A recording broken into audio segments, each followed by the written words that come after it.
Guys, today we're making strawberry pancakes. I love the fluffy pancake texture plus the sweetness of slightly cooked strawberries. Let's make this recipe together. So in this bowl, I have all-purpose flour. To the all-purpose flour, I'm going to add some baking powder, a little bit of salt, a little bit of sugar, and let's combine. To this bowl, I'm going to add my egg, some melted butter, and milk.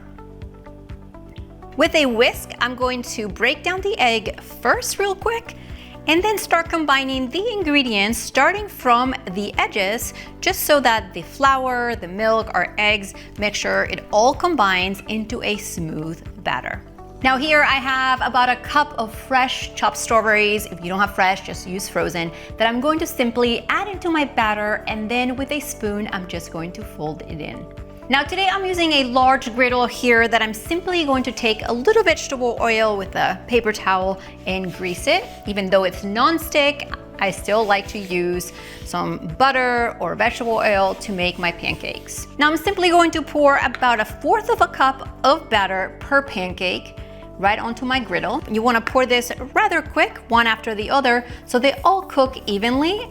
Strawberry pancakes with these little chunks, as you can see, they're not perfectly round. They have a little bit of a different shape, and that's okay. They're homemade and rustic.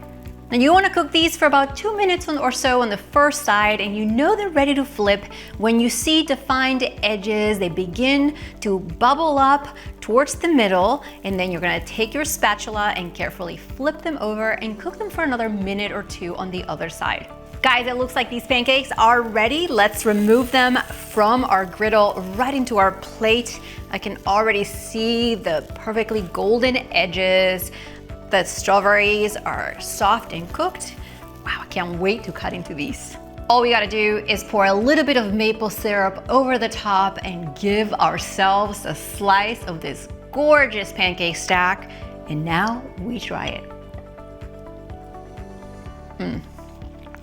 So good. I know you're gonna love these. The recipe, measurements right below this video. See you guys next time.